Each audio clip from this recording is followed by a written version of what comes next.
Hello aspirants, welcome back, welcome to master ji. तो इस series में आज हम लोग एक इनोवेटिव जो अप्रोच है वो फॉलो करने जा रहे हैं। जैसा कि लाइव क्लासेस में आपको बताया गया था कि हम लोग रैंडमली जो है वो थियोरेटिकल क्लासेस भी है आपके लिए कंडक्ट करने जा रहे हैं। तो यहाँ पर इस सेशन में आज हम लोग विलियम शेक्सपियर पर बेस्ड कुछ इंपॉर्टेंट फैक्ट्स जो है वो डिस्कस करेंगे। आपके एग्जाम में डायरेक्टली और इनडायरेक्टली इनसे क्वेश्चंस जो है वो डेफिनेटली पूछे जाएंगे और जा सकते हैं और जाते रहे हैं। ठीक है, तो इसमें देखो कहने को ये 50 फैक्ट्स है, लेकिन हमने इनके अंदर बहुत सारी चीजें जो है वो कवर करने की कोशिश की है। The very first fact you must know, और आप जानते भी हैं कि इनका जो बर्थ हुआ था वो कहां हुआ था, 23 अप्रैल को स्ट्रेटफोर्ड अपॉन एवॉन जो इंग्लैंड में है, यहां पर इनका बर्थ हुआ था। और डेथ की अगर हम बात करें तो ही डाइड ऑन 23 अप्रैल 1616। तो इनका जो इनकी डेथ है वो इनके बर्थडे वाले दिन ही हो जाती है। ही डाइड ऑन 23 अप्रैल 1616।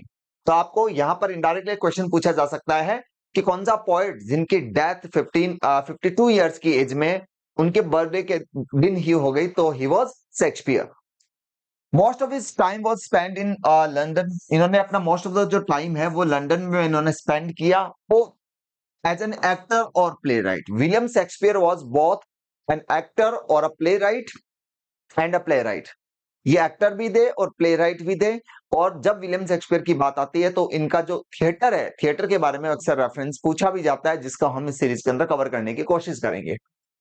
जिस कंपनी में ये जो ये जॉब किया करते थे, ठीक है, उस कंपनी का जो इनिशियल लेवल पर नेम था Lord Chamberlain's man. Lord Chamberlain's man, जिसको बाद में रीनेम करके उसका नाम रखा गया the Kings man under James first patronage. James first he was an art lover, और इन्होंने अपने टाइम में आर्ट को, थिएटर को पैटर्नेज किया। तो इनके नाम पर द किंग्स मैन, इनके नाम पर एक तरह से मान लो थिएटर कंपनी का नेम जो है वो रीनेम किया गया।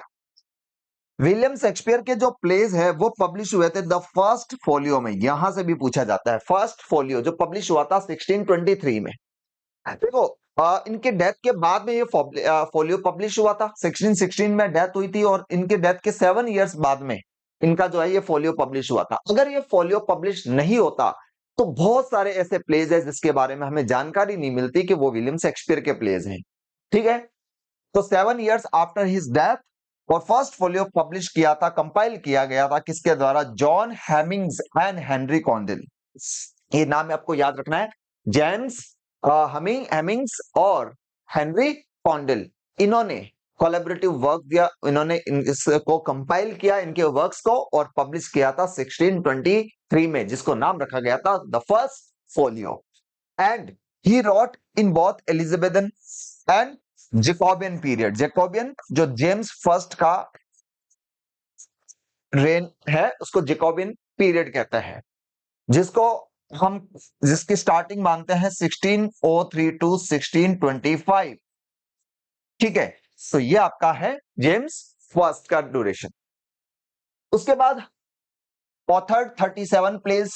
ठीक है, 37 प्लेस इन्होंने ऑथर्ड किए। हालांकि जो हमें नॉलेज है वो है 39 और 40 प्लेस की। कुछ बुक्स में 39 भी दे रखा है, कुछ में 40 भी दे रखा है। इसलिए क्वेश्चन जो है वो इनका नहीं बनता, क्वेश्चन बनता है 37 का, क्योंकि ये फिक्स है 37 प्लेस जो है इन्होंने लिखे और वो आज भी अवेलेबल है। टोटल 154 सोनेट्स लिखे। सोनेट्स आप लोग जानते हैं जो 14 लाइंस की एक पोएम होती है वो होती है आपकी sonnet. Wrote two long narrative poems, इन्होंने 2 लॉन्ग नैरेटिव पोएम्स भी लिखी, जिसका एक नाम था वीनस एंड एडोनिस और the rape of the Lucrece. ये 2 इनकी नैरेटिव पोएम है। तो इसका भी क्वेश्चन पूछा जाता है कि विच one of the following is a long narrative poem by William Shakespeare. तो एक तो हो गया आपका वीनस एंड एडोनिस और दूसरा होगा the rape of the Lucrece. The rape of Lucrece. इनके इंपॉर्टेंट ट्रेजेडीज की बात करें तो आप लोगों को पता है हेमलेट, ओथेलो, ठीक है, मैकबेथ और King Lear, Antony and Cleopatra, Romeo and Juliet. ये आपकी जो है इनकी फेमस ट्रेजेडीज है। और इनकी जो मोस्ट फेमस ट्रेजेडीज है वो आपकी है ये 4। ये 4 मोस्ट फेमस ट्रेजेडीज है जिसको आप लोग HOKM हॉकम के नाम से भी आप याद रख सकते हैं। Hamlet, Othello, King Lear and Macbeth. और Antony and Cleopatra and Romeo and Juliet, ये भी इनकी फेमस ट्रेजेडीज है। कॉमेडीज की बात करें तो आपको पता है Midsummer Night's Dream, As You Like It, Twelfth Night और मच अडू अबाउट नथिंग, ये इनकी फेमस कॉमेडीज है। और फिर इनके हिस्टोरिकल्स भी इंक्लूड है, यानी इन्होंने कुछ हिस्ट्री प्लेस भी लिखे। हेनरी थर्ड, हेनरी फोर्थ, ठीक है, हेनरी फिफ्थ और हेनरी सिक्स्थ, तो ये आपको ध्यान में रखने हैं। हेनरी फोर्थ, रिचर्ड थर्ड, फिर हेनरी फोर्थ, हेनरी फिफ्थ और हेनरी सिक्स्थ, ये इन्होंने हिस्ट्री प्लेस भी लिखे। आपसे ये भी पूछा जा सकता है, ध्यान रखिएगा। हेनरी एट्थ दे देगा, हेनरी थर्ड दे देगा, तो ये ध्यान रखना है रिचर्ड थर्ड है, but Henry fourth, Henry fifth और हेनरी सिक्स्थ। रोमांसेस भी लिखे, इनके जो लेटर प्लेस थे, ठीक है, आपको अगर याद होगा हमने हमारे सेशन के इसी यूट्यूब पर हमने जो क्लास ली उसमें विलियम शेक्सपियर की एक लेट रोमांस के बारे में हमने पूछा था। तो इनका जो जब इनका पोइटिक करियर खत्म हो रहा था, या मान के चलते हैं, यानी जब इन्होंने पोइम जो एक तरह से वर्क जो है वो लिखना बंद कर दिए थे ऑलमोस्ट, तो इनके जो लेट वर्क थे उन्होंने उस टाइम पर इन्होंने रोमांसेस लिखना स्टार्ट किया था। और द टेम्पेस्ट, सिम्बेलाइन और विंटर्स टेल और पेरिकल्स, ये इनकी फेमस रोमांसेस हैं। तो आपको इन चारों में से कोई भी पूछा जा सकता है, ध्यान रखिएगा। तो ये एक एक फैक्ट जो है वो आपके एग्जाम ओरिएंटेड है, एग्जाम के पॉइंट ऑफ व्यू से काफी इंपॉर्टेंट है। फिर हम बात करते हैं, देखो इसका शेक्सपियर का लास्ट प्ले कौन सा, द टेम्पेस्ट। लास्ट प्ले जो है वो टेम्पेस्ट है। लॉन्गेस्ट प्ले की बात करें तो हेमलेट आ जाता है। हेमलेट इनका सबसे बड़ा प्ले है, लॉन्गेस्ट प्ले। और शॉर्टेस्ट प्ले की बात करते हैं, द कॉमेडी ऑफ एरर्स इनका सबसे छोटा शॉर्टेस्ट प्ले है। लॉन्गेस्ट ट्रेजेडी की बात करें तो हेमलेट, और शॉर्टेस्ट ट्रेजेडी की बात करें तो मैकबेथ। ये आपको ध्यान रखना है, ठीक है। तो यहां से भी क्वेश्चन आपका अक्सर पूछा जा सकता है। सोनेट सीक्वेंस की बात करें तो 1603 में पब्लिश हुआ था। फर्स्ट फोलियो पब्लिश हुआ था 1629 में, ठीक है। और 1609 में इनका पब्लिश हुआ था sonnet sequence. His sonnets are mostly addressed to the fair youth and dark lady. इन्होंने जो 154 सोनेट लिखे थे वो एक फेयर यूथ को और डार्क लेडी को इन्होंने एट्रीब्यूट किया। अब देखो आपको क्वेश्चंस ऐसे पूछे जा सकते हैं, which one of the following is not correct to the reference of Shakespeare. तो आपको पूछ लिया जाएगा कि sonnet sequence was published posthumously. Posthumously का अर्थ होता है कि मरने के बाद नहीं। फर्स्ट फोलियो पब्लिश हुआ था पोस्टुमसली, सोनेट सीक्वेंस उनके जीवन के दौरान पब्लिश किया गया था। विलियम शेक्सपियर ने अपने जो प्लेज है उसके अंदर ध्यान रखना, मोस्ट ऑफ द उन्होंने जो प्लेज लिखे वो ब्लैंक वर्स का यूज करके लिखा है। ब्लैंक वर्स क्या होता है, अनराइम्ड आइम्बिक पेंटामीटर है। और ये ब्लैंक वर्स का जो यूज है इन्होंने किससे सीखा, मार्लो से सीखा। क्रिस्टोफर मार्लो से इन्होंने ब्लैंक वर्स का यूज सीखा। और फ्रीक्वेंट थीम्स की अगर हम बात करें, इनके जो चाहे वर्क्स ले लो, नॉवेल्स सॉरी प्लेस ले लो, चाहे पोएट्री ले लो, इनकी फ्रीक्वेंट थीम्स कौन सी थी, fate versus free will, appearances versus reality, power, love, ambition, ये इनकी फ्रीक्वेंट थीम रहती है। अगर मैं एक फैक्ट बताऊं आपको, विलियम शेक्सपियर ने लगभग 2000 से ज्यादा बार लव शब्द को अपने वर्क्स में यूज किया है। His tragedies emphasises the tragic flow. इनके जो जितनी भी जो ट्रेजेडीज है उसके अंदर ट्रेजिक फ्लो का यानी हमार्टिया का रेफरेंस आता है। फ्लो का अर्थ होता है कोई एरर, यानी इनके जो जितने भी ट्रेजिक हीरोज होते हैं वो बाय नेचर नोबल या अच्छे लोग होते हैं, लेकिन उनके कैरेक्टर में कोई ना कोई ऐसा फ्लो होता है, वीकनेस होता है, that leads them to tragedy, जो उनको ट्रेजेडी की तरफ ले जाता है। और ये जो कॉन्सेप्ट है हामार्टिया, आप लोगों को पता है ये किसने दिया था, एरिस्टोटल ने। किसने दिया था, एरिस्टोटल ने दिया था।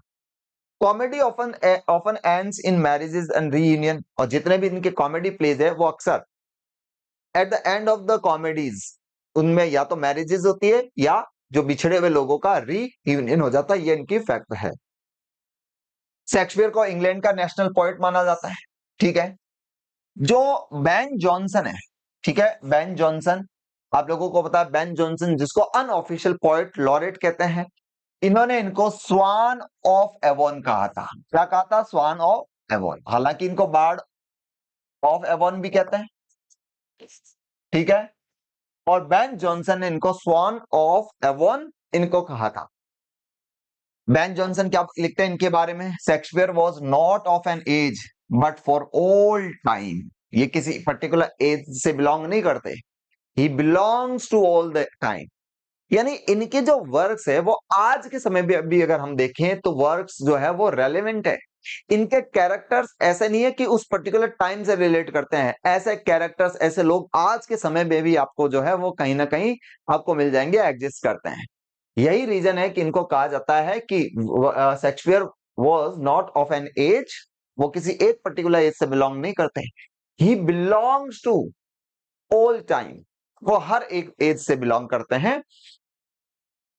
Pledge were first performed at the theatre before Globe was built. Globe theatre जब बना उसके पहले जो इंग्लैंड में द थिएटर था उसके अंदर इनके जो प्लेज है परफॉर्म किए जाते थे। मैकबेथ नाम का जो इनका प्ले है, ठीक है, मैकबेथ एक ट्रेजेडी आपको पता है, इसको ये लोग स्कॉटिश प्ले कहते थे। ठीक है, क्या कहते थे? Scottish play. यानी मैकबेथ का जो एक तरह से सो कॉल्ड जो अपने लोगों के बीच में इस मैकबेथ का जो टाइटल इन्होंने रखा वो था स्कॉटिश प्ले, क्योंकि एक थिएटर सुपरस्टिशन था, अंधविश्वास। उस टाइम पर आपको पता है सुपरस्टिशियस वैल्यूज काफी ज्यादा हुआ करती थी, तो ऐसा माना जाता था थिएटर के अंदर एक सुपरस्टिशन था कि अगर प्ले का नाम प्ले में लिया जाए या थिएटर में लिया जाए तो उससे प्ले के या उस ड्रामा के फेमस होने के या चलने के चांसेस कम होते हैं, तो वो उसकी जगह उसको स्कॉटिश प्ले के संबोधित करते थे। तो आपसे पूछा जा सकता है कि कौन से प्ले को स्कॉटिश प्ले कहा जाता था, तो सिंपल सी बात है मैकबेथ के लिए होगा। देखो, he was a genius, Shakespeare एक जीनियस था।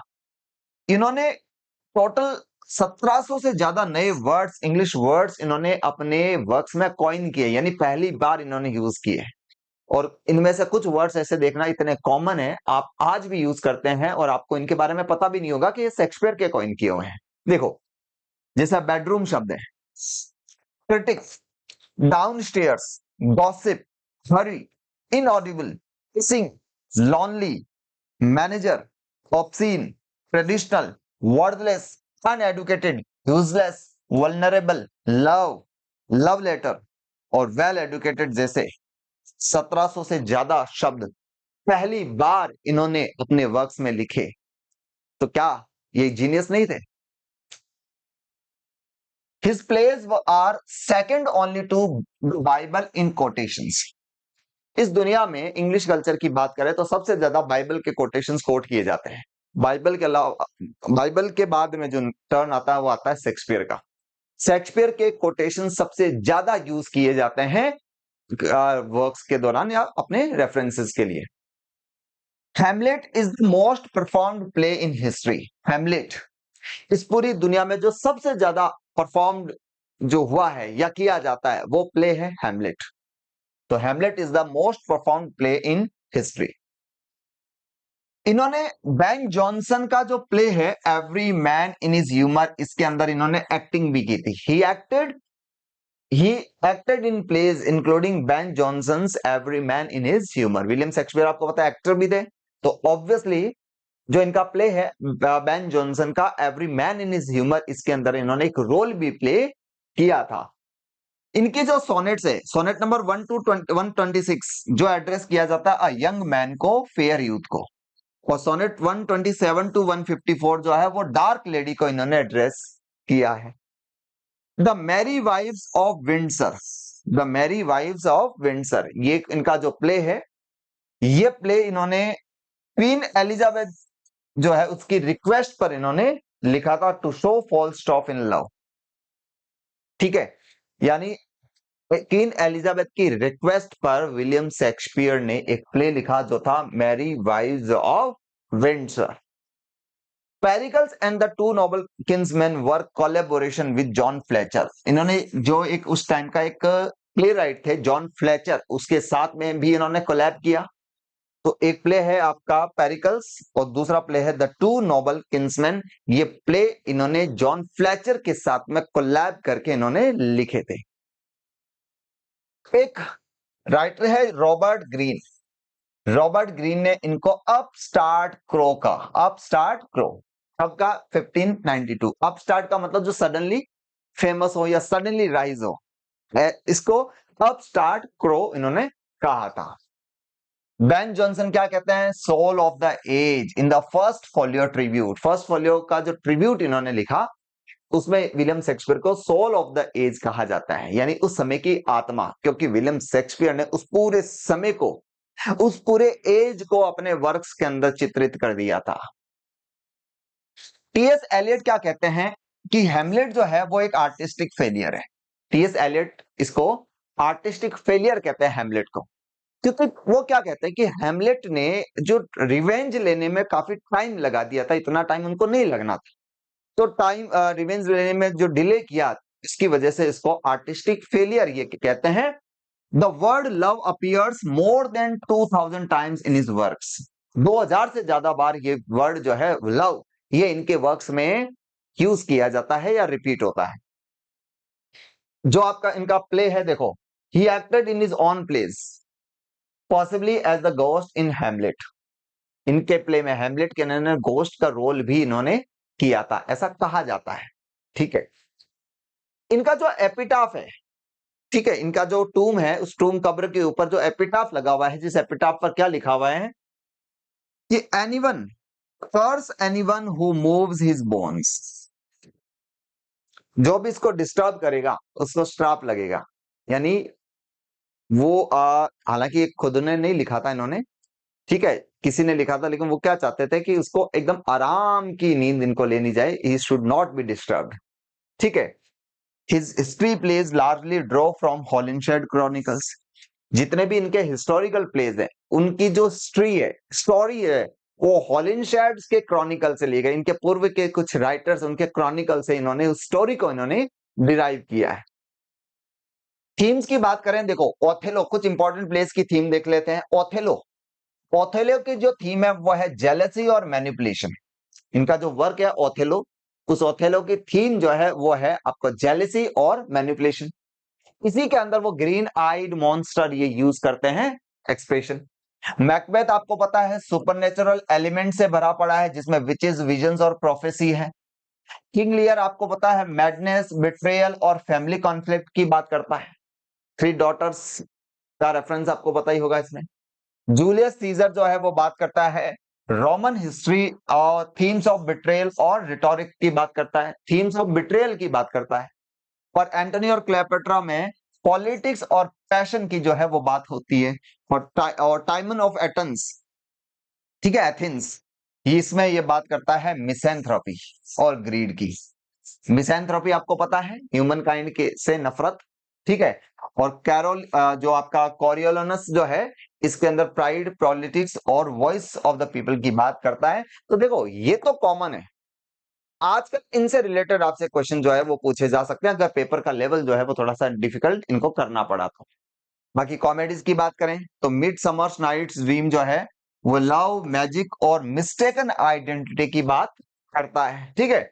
एज यू लाइक इट के अंदर आपको पता है कि रोजेलिंड विटी हीरोइन है, जो प्ले जो है all the world is a stage, इस फेमस लाइन के लिए माना जाता है। इनकी जो एक्ट्रेस है रोजेलिंड, ठीक है, ये एक बहुत ही फेमस, जैसा मर्चेंट ऑफ वेनिस के अंदर शाइलक और एंटोनियो इनके बहुत फेमस कैरेक्टर्स हैं, पोर्शिया फेमस कैरेक्टर है, वैसे ही रोजेलिंड जो है वो इनकी एक बहुत ही ज्यादा फेमस कैरेक्टर है। ट्वेल्थ नाइट जो है उसके अंदर शिप रैक्स का जिक्र होता है, जहाज जो दुर्घटनाग्रस्त हो जाता है। डिस्गाइजेस की बात होती है, लोग अपनी आइडेंटिटी को बदल लेते हैं। और अनरिक्विजिट लव की बात करते हैं। ये कुछ इनकी बेसिक थीम्स है। और इनका जो प्ले है मेजर फॉर मेजर, ये एक प्रॉब्लम प्ले है। क्या है? Problem play. तो आपको ये भी ध्यान रखना चाहिए, कि विलियम शेक्सपियर का कौन सा प्ले प्रॉब्लम प्ले है? Measure for measure. He was baptized on April 26। देखो, विलियम शेक्सपियर का बर्थ कब हुआ था इसके बारे में कोई इंफॉर्मेशन नहीं है। हाँ, एक चर्च के अंदर किसी डॉक्यूमेंट के अंदर एक इंफॉर्मेशन मिलती है जिसमें शेक्सपियर जैसा कोई नाम दिया हुआ था। एग्जैक्टली शेक्सपियर नहीं था, कोई नाम शेक्सपियर जैसा दिया हुआ था, और जानकारी दी कि उसको 26 को बैप्टाइज किया था। क्रिश्चियनिटी के अंदर बैप्टाइज का मतलब होता है जो चर्च के अंदर इनकी एक रिचुअल होती है, ठीक है। शायद हेयर जो हेड में कोई है ना ऑयल वगैरह लगाया जाता है, होली वाटर लगाया जाता है, ऐसा कुछ एक प्रोसेस होती है क्रिश्चियनिटी में। वो जन्म के 3 दिन बाद होती है। तो ऑब्वियसली 26 को वो बैप्टाइज्ड हुए थे, तो 3 दिन पहले यानी 23 को इनका बर्थ हुआ था। इनका जो प्ले है हैमलेट, उसके अंदर एक वर्ल्ड फेमस एक सॉलिलोक्वी है, टू बी और नॉट टू बी, ठीक है। He often used fools to reveal